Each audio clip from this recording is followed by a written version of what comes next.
Susan Cingari here with another edition of the Must Love MMA show, where every fighter has a story. Joining me today is the one and only gangster, the bad boy, To Chael Sonnen. How are you today, Chael? Susan, what's happening? I'm doing well. How are you? That's what matters. I'm good. Finally, we get to talk. It's been so long since the hurricane. I've been trying to reach out to you, but it's a good time to talk now because you did win on Saturday night. What are your thoughts about the fight with Rampage? Did he hurt you at all? He looks like he punched really hard. Oh yeah, everything hurt. Everything. I don't know if he ever touched me and it didn't hurt. I was so impressed with his power. He's such a strong man, and then he was a big guy. You know, it was you kind of get used to that stuff. I can remember my first days of MMA or even of boxing. Everything hurt, and then over some time, you got used to it, and you understood how to deal with it, and you expected a little bit more. This was all new for me because of the weight class. So I wasn't broken in. I wasn't ready for it or used to it, and yeah, it hurt. Was the game plan to box? Because the first round there was a lot of boxing activity. Yeah, I thought just with his size, that finding those opportunities to get in close or try to maybe drag him down to the mat ultimately would be difficult, and they were. So I kind of knew we were going to be stuck on our feet. You know, at the end of the first round, you had him pretty much tied up. Do you think if you had more time, you would have been able to finish him in that first round? I'll tell you this, his neck was so big, I couldn't, I was locked around it. I couldn't get to my finishing position, but I was close, and I couldn't even get my hands locked. Like, his neck was so big, trying to lock around him.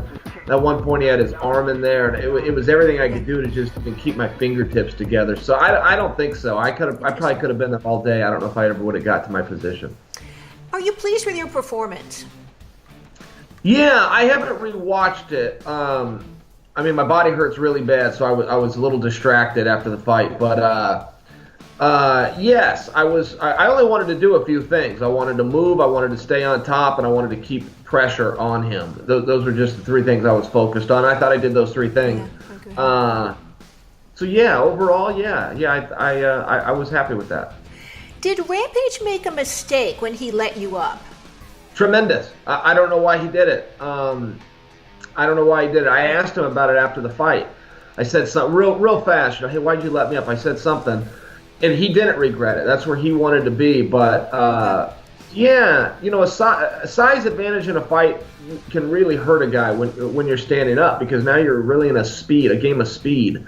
And but on the mat, particularly on top, the bigger guy has a real advantage, and that was his spot to make me carry that weight and make me feel it. And I thought I got lucky there. Going into the last round, what did your corners say to you? I can't recall. I remember Fabiano said that he said, look, he's going to really come after. He was down 2 rounds, and I had it that way too. I was pretty sure I'd won both of those first 2 rounds, and he said, I remember Fabiano said, he's going to come after you. He's going to try to get you out of here. So just be alert. Keep your hands up and keep your feet moving. What do you think you learned from this fight, Chael? Well, I learned to advance in this that I got to make some changes. Randy Couture used to talk about this a lot. He was very influential in my career, and he was taking on those really big guys in the heavyweight class. He was about 225 pounds, 222 pounds, taking on guys like Tim Sylvia, taking on guys like Rico Rodriguez and Josh Barnett, and he would talk about the only way he could get them down is if he found an angle. And I don't know a lot about angles. I take a guy straight on. If he weighs what I weigh, I'm going to blast him right off his feet. But now I know what Randy meant. That was way back in early 2000. But I remember him talking about having to get an angle. And on these big guys, I can't just hit them at their hip square. I got to get them from the side. So moving forward as the tournament continues, what will you change up in your training then?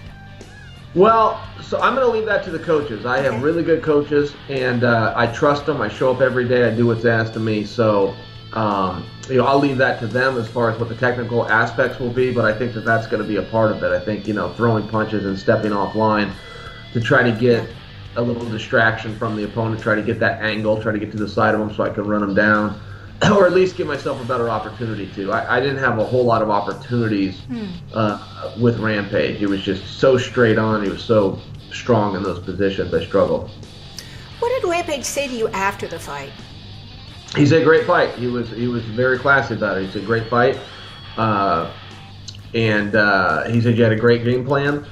And he said, you're a tough mother blank. And I told him thank you. I really appreciated that, and that he would too. You know, it's funny you mentioned that, because after Twitter, after the fight, he got on Twitter and called you a bitch. So what do you make of that? Well, you know, that's kind of Rampage's style. He's had that narrative for a very long time, when particularly when guys take him down. He doesn't like that. He doesn't like taking on the wrestlers that take him down and hold him there. And I don't really have a thought on it as much as just history has shown. You know, I'm not the only one that ends up in the crosshairs of that gripe by him. He doesn't like that kind of style. The bet, $10,000 a takedown. What's up with that? And when do you expect to collect on that? Well, he did reach out to me for my address. So you know, he said, hey, I think you got 3. It might have been 4. I'm gonna send it for 3 unless you tell me otherwise. He was very, kind of made me feel awkward, quite frankly. The bet had motivated me before the fight, but as soon as it was done, I did feel awkward. It was very gentlemanly of him. I was very impressed. I expect that he is sending a check. Between you and I will not cash that check, but I said I will hang it up. I think it'll be a nice keepsake. But again, it actually really makes me feel uncomfortable even talking about it. Really? Why? Well, I don't know. You know, I won and he didn't win, and now he's got to pay. It's just I don't know. I didn't know I would have that reaction. I thought I would really enjoy that money, but for some reason I just kind of got a weird feeling about it. So, but a stand-up move by him. You know, full credit. Agreed. I'm glad to hear that's working out. Do you respect Rampage then? Yeah, I respect Rampage. I've always respected him as a competitor. It was hard getting build up for this fight, and I'm one of those guys that if I don't mean it, I won't say it. But if I do mean it, I will say it. And a lot of guys think honor and respect in this sport is just about being nice to your opponent, but I don't believe that. I think it's about telling the truth. And if you got a problem with a guy, it's okay to bring it up. But if you don't, I wouldn't manufacture it. And Rampage was a great guy, and the fight didn't come about because of animosity. It was a tournament. It was a blind draw. We all got told who our opponents were. We all agreed. We agreed to be in the tournament. That was our first step. The second step, okay, we're going to draw the matchups, and we'll let you know what they are. Okay, well, that's what we agreed to. So there was no, it came purely from a competitive standpoint. And if you ask me now after the fight, I respect him as an athlete, and I also thought he was a really decent guy. On Ariel Helwani's show yesterday, shout out to Ariel, we love you. So, Ariel! All right, Ariel. You spoke about a scuffle backstage between Rampage and King Mo. Can you talk a little bit more about that?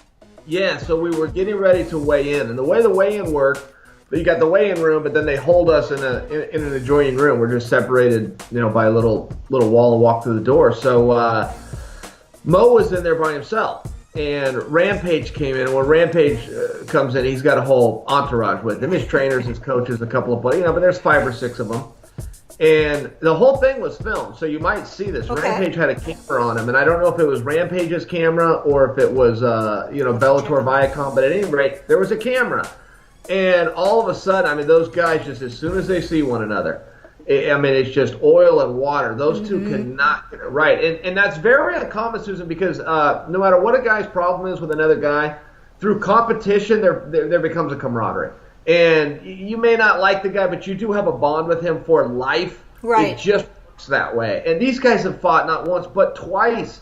And at any rate, it kind of caught me off guard. And they just started in on one another. And then all of a sudden they're shouting. And then all of a sudden there's profanity. And then Mo's getting a little bit closer. Then Rampage is taking a couple steps towards him. And they were still separated. They were probably no closer ever than 20 yards. But... excuse me, but, they started at 40 yards, and all of a sudden they're 30 yards, and now they're down to 20. I'm going, oh, geez, what's going to happen here? And it was weird. It was uncomfortable, and it was intense, and the whole thing was filmed, and frankly, those guys are one apiece. So history says they go to a rubber match, so maybe that's what they're both thinking, and that's why they've just kind of agreed to not patch things up, but it happened. I'll have to check out that video and see if I can get that up for the viewers. Speaking of the heavyweight tournament moving forward, who is the person you would like least to fight in the heavyweight tournament? Like least, I would say King Mo, Yeah, and that's it's really because of a personal, just known him forever, and we kind of agreed we would never fight one another. But this is different, the deal that it's not like we're breaking our deal with one another. It's a tournament. Whoever advances. So, on one hand, I'd love to see him come through, and it means he made the finals, and it means I made the finals. But I think that Mo would be the guy that I would not want to fight. And on the alternative side, who would be the person you would most like to fight moving forward to the heavyweight tournament? Well, and I haven't got that far. Okay. Rampage was the guy, and he was just a guy because he's the name that came out of the hat. So if I was to look to the immediate, you got on my side of the bracket, the other quarterfinal is Frank Mir and Fedor. Right. So I'll take on there. Frank was a lot bigger. Those guys are both scary. I mean, they're both too nasty for world champions. So I don't, you kind of out of the frying pan and into the fire as far as athletic skills go. But as far as size go, Frank was noticeably bigger. Yes, I agree. Yeah, and that could be problematic. What would winning the tournament mean to you? Well, I mean, it would mean a lot. Every one of these matches means a lot, and the next most important match for me is always the one that's next. Whatever's coming up, I've never thought one fight was bigger than the other. It'd probably be a true statement to say that. I probably could go through and list them, but for me, I just get locked in the zone. Whoever's next. So to win the tournament, it would be incredible. I love tournaments. I think that the one thing about our sport. It doesn't matter what organization, just the sport of MMA. There's a lot of politics. If you get your name on paper and be able to get that opportunity, it's not really about who deserves it. It's deserving it is one piece of the pie that goes into making those decisions. When you do a tournament, you're taking all the politics out of it. Coker finally just got fed up with everybody telling him, "Oh, you're going to do a heavyweight belt," and I belong in there. And he's getting all these guys making all these arguments. So he just goes, "Stop! I got my final 8. I'm not going to make a decision. I'll throw you all in a bracket, and whoever comes out of this thing, I'll put the belt around. Is that fair?" And all of us just stood back and go, "Yeah, that's fair." Yeah, I'm definitely looking forward to the tournament. And Frank Mir and Fedor will be a good one to watch for sure. So what are your thoughts on Bellator 192 card Saturday night? I told everybody how good Lima was, how much he deserves this spot, how overlooked he goes.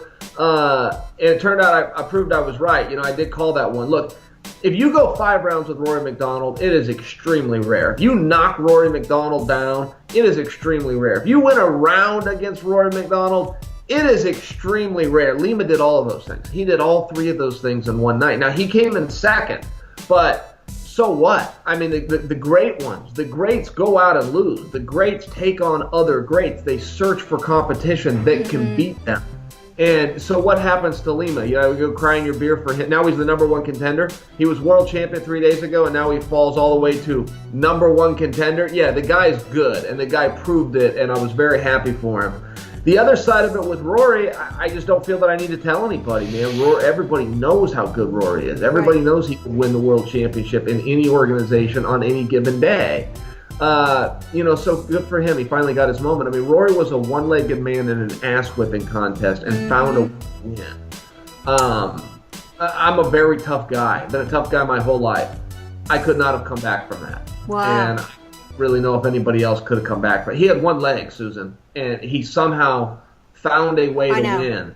The only time that's ever been done in sport, I believe it was 2008. If I'm wrong, it was 2004. But it was the Summer Olympic Games. It was a young lady named Carrie Shrug, and she had broke her ankle and had to go on the vault as the last routine in the whole country needed. She blocked it out. She nailed the vault. She got a perfect 10. She won the medal for the country. She became such a star. She was on Jay Leno's couch. She was on the cover of Sports Illustrated. She got roles in TV shows because of what she overcame. Rory MacDonald did the exact same thing, and it's only the second time in all of sport that I've seen it done.